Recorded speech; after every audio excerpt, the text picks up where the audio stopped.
ఒక ప్రాజెక్టు రెండు తెలుగు రాష్ట్రాల మధ్య చిచ్చు రేపుతుంది. రెండు ప్రభుత్వాలు తమదైన వాదన వినిపిస్తున్నాయి.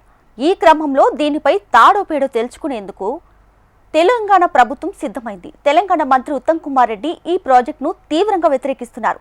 ఈ project 1980 Godavari water disputes tribunal award 2014 Andhra Pradesh పునర్వ్యవస్థీకరణ చట్టం కింద వచ్చింది. అయితే ఈ నిబంధనలను ఉల్లంఘిస్తుందని ఆయన ఆరోపిస్తున్నారు. ఈ ప్రాజెక్టు తెలంగాణ నీటి హక్కులకు గండి కొడుతుందని, అంతర్రాష్ట్ర జల విధానాలను ఉల్లంఘిస్తుందని ఉత్తమ్ కుమార్ రెడ్డి వాదిస్తున్నారు. ఏపీ చేపట్టిన గోదావరి బనకచెర్ల అనుసంధాన ప్రాజెక్టుకి కేంద్రం నుంచి అనుమతులు రాకుండా అడ్డుకునేలా అన్ని పార్టీలను కలుపుకొని కార్యాచరణ రూపొందించాలని తెలంగాణ ప్రభుత్వం నిర్ణయించింది.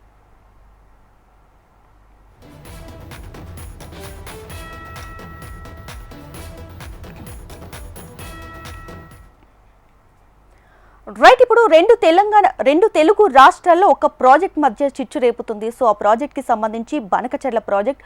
సో మరి ఏపీ తెలంగాణలో వాదన ఎలా నడుస్తుంది ఈ ప్రాజెక్ట్ కి సంబంధించి మరింత సమాచారాన్ని రీజనల్ కోఆర్డినేటర్ అశోక్ మనకి లైవ్ లో మరిన్ని డీటెయిల్స్ అందించడానికి సిద్ధంగా ఉన్నారు. అశోక్.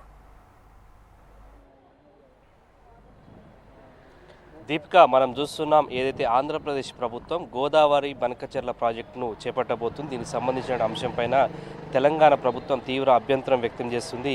ఈ అంశంపైన మరి కాసేపట్లోనే ఏదైతే తెలంగాణ సచివాలయంలో మంత్రి ఉత్తమ్ కుమార్ రెడ్డి, ఇరిగేషన్ శాఖ మంత్రి ఉన్నటువంటి ఉత్తమ్ కుమార్ రెడ్డి ఛాంబర్లో గోదావరి బనకచెర్ల ప్రాజెక్టు సంబంధించినటువంటి దానిపైన పవర్ ప్లాంట్ ప్రజెంటేషన్ ఇవ్వబోతున్నారు. ప్రధానంగా మనం చూస్తున్నాం దీనికి సంబంధించి సీఎం రేవంత్ రెడ్డితో పాటు తెలంగాణ నుంచి అన్ని పార్టీలకు సంబంధించి అటు బీఆర్ఎస్, బీజేపీతో పాటు ఎంఐఎం, కాంగ్రెస్ పార్టీకి సంబంధించిన లోక్సభ రాజ్యసభ్యులను కూడా ఆహ్వానించారు. ప్రస్తుతం వారంతా కూడా చేరుకున్నారు. సీఎం రేవంత్ రెడ్డి మరి కాసేపట్లో ఇక్కడ చేరుకోబోతున్నారు. దీనిపై ప్రధానంగా తెలంగాణ ప్రభుత్వం ఏదైతే అభ్యంతరం వ్యక్తం చేసే విషయం ఏంటంటే, తెలంగాణ ప్రాజెక్టులకు సంబంధించి ఏదైతే కాళేశ్వరం కావచ్చు, అలాగే సీతమ్మ సాగర్ కావచ్చు, సమ్మక్క సాగర్ కావచ్చు, వార్దా ప్రాజెక్టులకు సంబంధించి ఇప్పటివరకు డిపిఆర్లకు సంబంధించి ఫైనల్ కాలేదు.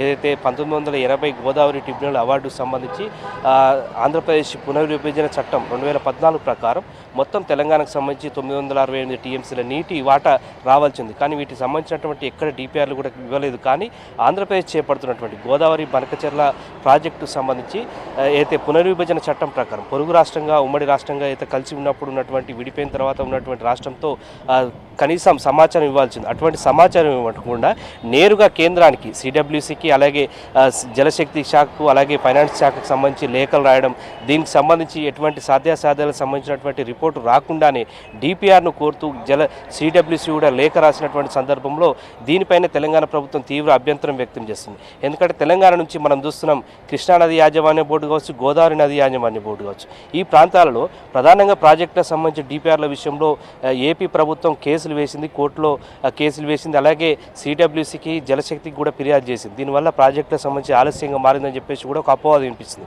మనం చూస్తున్నాం కృష్ణా బేసిన్లో చూసినట్లయితే డిండి ఎత్తిపోతల పథకం, పాలమూరు రంగారెడ్డి ఎత్తిపోతల పథకం, నెట్టెంపాడు, కోయిల్ సాగర్, ఈ ప్రాజెక్టులకు సంబంధించి కూడా అనుమతులు లేవని చెప్పేసి కూడా డిలే అవుతున్నటువంటి పరిస్థితి కనిపిస్తుంది. అలాగే గోదావరి బేసిన్లో చూసినట్లయితే సమ్మక్క సాగర్, సీతమ్మ సాగర్, ఉమ్మడి ఖమ్మం జిల్లాకు సంబంధించి కావచ్చు, కాళేశ్వరం దానికి సంబంధించి కావచ్చు, ఈ ప్రాజెక్టులో కూర్చో డిపిఆర్ విషయంలో లేదు. సో ఈ నేపథ్యంలో ఇవేవి లేకుండా కూడా గోదావరి బనకచెర్లకు సంబంధించిన విషయంలో కేంద్రం ముందుగస్తుగా ఎందుకు వెళ్తుందనే దానిపైనే ఇవాళ తెలంగాణ ప్రభుత్వం సీరియస్గా దుస్సారించింది. ఈ నేపథ్యంలోనే అన్ని పార్టీలకు సంబంధించిన అభిప్రాయాలు తీసుకొని కేంద్రంతో అమ్మితుమ్మి తేల్చుకున్నటువంటి పరిస్థితిలో మనం చూస్తున్నాం. ఇప్పటికే ఏదైతే జలశక్తి శాఖ మంత్రితో కావచ్చు, సిడబ్ల్యూసి అధికారులతో కావచ్చు, అలాగే ఫైనాన్స్ మినిస్టర్తో కావచ్చు, ఇప్పటికే ఉత్తమ్ కుమార్ రెడ్డి లేఖలు రాసినటువంటి సందర్భంలో ఇవాళ కీలకమైనటువంటి పవర్ ప్లాంట్ ప్రజెంటేషన్ సచివాలయంలో జరుగుతుంది. అయితే ఈ సచివాలయంలో జరిగిన తర్వాత సీఎం రేవంత్ రెడ్డి సైతం దీనిపై బ్రీఫ్గా ఇచ్చేటువంటి అవకాశం ఉంది. ఆ తర్వాత ఆయన నేరుగా సాయంత్రం ఢిల్లీకి వెళ్తున్నారు. రేపేళ్ళుండి కూడా ఇదే అంశానికి సంబంధించి కేంద్ర మంత్రులను కలిసి తమ వాదనను గట్టిగా వినిపించేందుకు ప్రయత్నం చేస్తుంది. ఏదంటే ప్రధానంగా గోదావరి పరివాహక ప్రాంతంలో ఉన్నటువంటి నీటి విషయంలో తమకు రావాల్సినటువంటి హక్కులను ఏపీ ప్రభుత్వం కాలరాస్తుంది. దీనికి సంబంధించి కేంద్రం సపోర్ట్ చేస్తున్నటువంటి ఆరోపణలు తెలంగాణ ప్రభుత్వం వినిపిస్తుంది.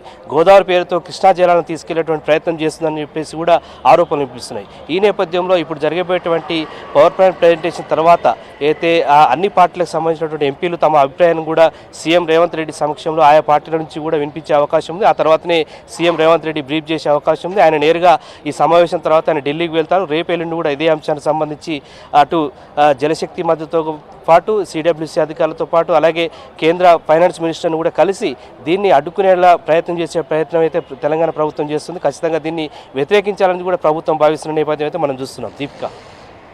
Right Ashok, thanks for the latest updates.